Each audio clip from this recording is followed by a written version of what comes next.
നമ്മൾ യാത്ര ചെയ്യുമ്പോൾ റോഡരികിൽ പല നിറത്തിലുള്ള മയിൽക്കുറ്റികൾ കാണാറില്ലേ? വെറുതെ ദൂരം കാണിക്കാനാണ് ഇതെന്ന് നമ്മൾ വിചാരിക്കും. എന്നാൽ ഈ നിറങ്ങൾക്ക് പിന്നിൽ കാര്യങ്ങൾ ഒളിഞ്ഞു കിടപ്പുണ്ട്. അത് എന്താണെന്ന് നമുക്ക് നോക്കാം. ആദ്യം ഓറഞ്ച് നിറം. മയിൽക്കുറ്റിയുടെ മുകളിൽ ഓറഞ്ച് നിറമാണ് കാണിക്കുന്നതെങ്കിൽ നിങ്ങൾ ഗ്രാമപ്രദേശത്തേക്ക് എത്തുകയാണ് എന്നാണ് മനസ്സിലാക്കേണ്ടത്. ഇത് ഗ്രാമീണ റോഡുകളെ സൂചിപ്പിക്കുന്നു. അടുത്തത് പച്ച നിറം. മയിൽക്കുറ്റിയിൽ പച്ച നിറം കണ്ടാൽ അറിയുക നിങ്ങൾ സ്റ്റേറ്റ് ഹൈവേയിലാണ് പോകുന്നത്. ഇത് സംസ്ഥാന പാതകളെയാണ് സൂചിപ്പിക്കുന്നത്. ഇനി മഞ്ഞ നിറം.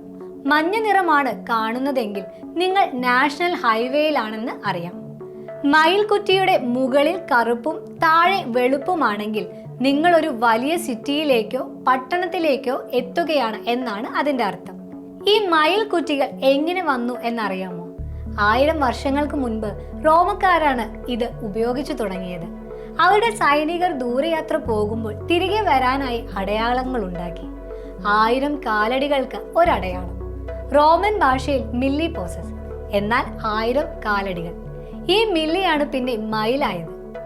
അങ്ങനെയാണ് ദൂരം അളക്കാൻ മൈൽ എന്ന വാക്ക് വന്നത്. ഇന്ന് നമ്മൾ ദൂരം സാധാരണയായി കിലോമീറ്ററിലാണ് അളക്കുന്നത്.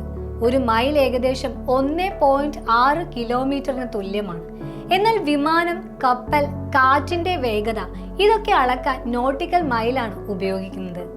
ആകാശത്തും കടലിലും നേരിട്ട് ദൂരം അളക്കാൻ ബുദ്ധിമുട്ടാണ്. ഭൂമിയുടെ ഗോളാകൃതിക്ക് അനുസരിച്ചാണ് നോട്ടിക്കൽ മൈൽ തീരുമാനിക്കുന്നത്. ഒരു നോട്ടിക്കൽ മൈൽ ഏകദേശം 1.852 കിലോമീറ്റർ ആണ്. കുറച്ച് സ്ഥലങ്ങളുടെ പേരുകളും മയിൽക്കുറ്റിയായി ബന്ധപ്പെട്ടതാണ്. 1-ാം കുറ്റി എന്നൊക്കെ കേട്ടിട്ടില്ലേ? അതുപോലെ റെയിൽവേ ട്രാക്കുകളിലും ദൂരം അടയാളപ്പെടുത്തിയിരിക്കുന്നത് കാണാം. അടുത്ത സ്റ്റേഷൻ ദൂരം ഒക്കെ അതിൽ രേഖപ്പെടുത്തിയിട്ടുണ്ടാകും. കുറച്ച് സ്ഥലങ്ങളിൽ MSL എന്ന് എഴുതിയിരിക്കുന്നത് കാണാം. അത് കടൽ നിരപ്പിൽ നിന്നുള്ള അവിടത്തെ ഉയരം കാണിക്കുന്നു. അപ്പോൾ വെറും ദൂരം മാത്രമല്ല ഈ മയിൽക്കുറ്റികൾ പറയുന്നത്. റോഡുകളെക്കുറിച്ചും പഴയ കാലത്തെക്കുറിച്ചും ഭൂമിശാസ്ത്രത്തെക്കുറിച്ചുമെല്ലാം അവർക്ക് പറയാനുണ്ട്. ഇനി യാത്ര ചെയ്യുമ്പോൾ ഈ കാര്യങ്ങൾ ഓർക്കുമല്ലോ. നിങ്ങളുടെ യാത്രകൾ കൂടുതൽ രസകരമാകട്ടെ. ഈ വീഡിയോ നിങ്ങൾക്ക് ഇഷ്ടമായെന്ന് വിശ്വസിക്കുന്നു. ഇതുപോലെയുള്ള വീഡിയോകൾക്കായി ഈ ചാനൽ ലൈക്ക് ചെയ്യാനും സബ്സ്ക്രൈബ് ചെയ്യാനും മറക്കല്ലേ. നന്ദി.